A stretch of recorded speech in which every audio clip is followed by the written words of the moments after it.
Hello students, मैं Padmaja Joshi.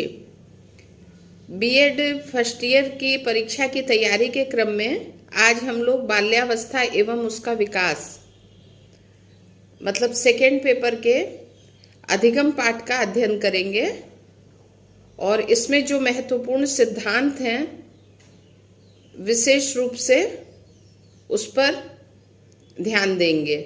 Okay, तो चलिए स्टार्ट करते हैं। देखिए, अधिगम के प्रमुख सिद्धांत।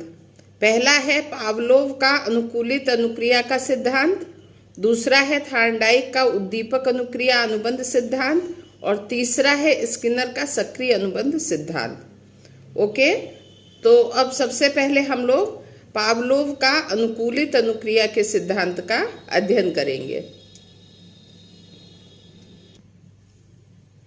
पावलोव का अनुकूलित अनुक्रिया का सिद्धांत।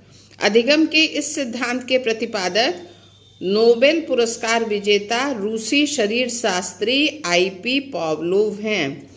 पावलोव ने सन 1900 में शारीरिक सहज अनुक्रिया को उद्दीपन से संबंध करके अध्ययन प्रारंभ किए। सन 1904 में पावलोव ने अपने प्रयोगों के आधार पर अनुकूलित अनुक्रिया की अवधारणा को विकसित किया। ओके, इसी अनुकूलित अनुक्रिया की अवधारणा से अधिगम के अनुकूलित अनुक्रिया सिद्धांत का प्रतिपादन किया गया।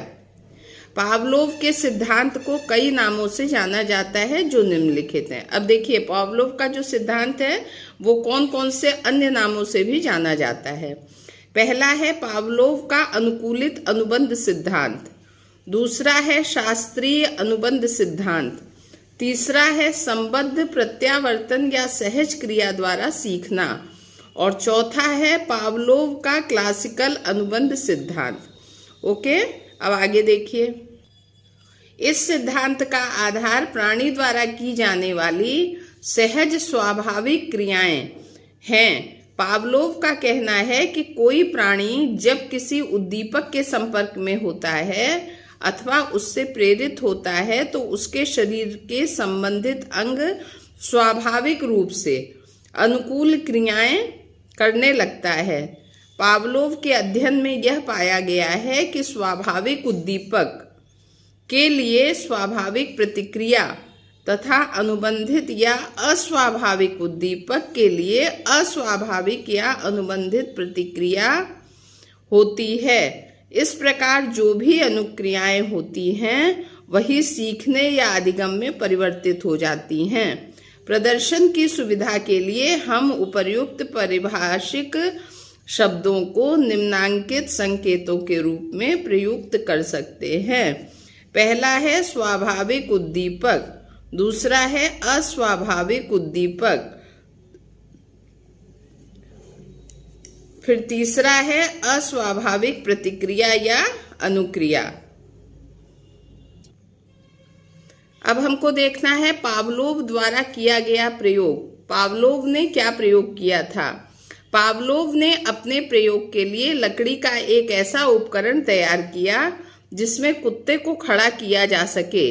कुत्ते के लिए इस प्रकार की व्यवस्था की गई थी कि आवश्यकता पड़ने पर वह एक निश्चित समय और अवधि के लिए कुत्ते के सामने भोजन लाया जा सके। इस उपकरण में घंटी बजाने तथा भोजन प्रस्तुत करने के लिए त्वरित बटनों का प्रयोग किया गया था। पावलोव एक शरीर वैज्ञानिक था, अतः उसने कुत्ते की लार ग्रंथि में एक नली लगा दी थी जिससे कुत्ते की लार उचित स्थान पर रखे एक बीकर में एकत्रित किया जा सके। यह संपूर्ण उपकरण एक ध्वनि अवरोधी कक्षा में रखा गया और कुत्ते को उसमें खड़ा किया गया। परीक्षण के लिए कुत्ते को पहले एक निश्चित समय पर भोजन का बटन दबाकर भोजन दिया गया।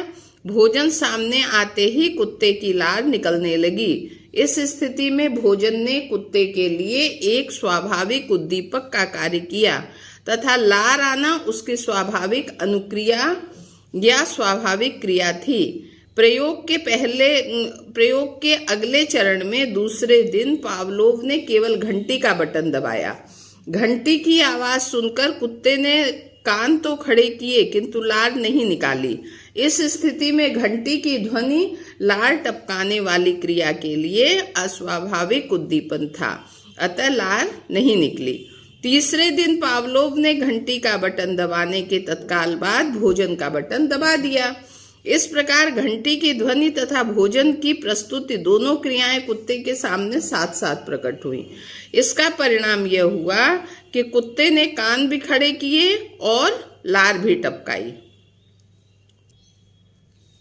पावलोव ने घंटी तथा भोजन दोनों के बटन एक साथ दबाने की क्रिया को कई दिनों तक दोहराया और देखा कि कुछ दिनों बाद भोजन लाए बिना भी घंटी बजते ही कुत्ते की लार निकलने लगती थी।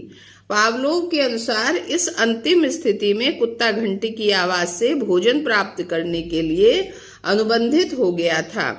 इस प्रकार कुत्ता सीख गया था कि जैसे ही घंटी की आवाज होगी भोजन उसके सामने आ जाएगा।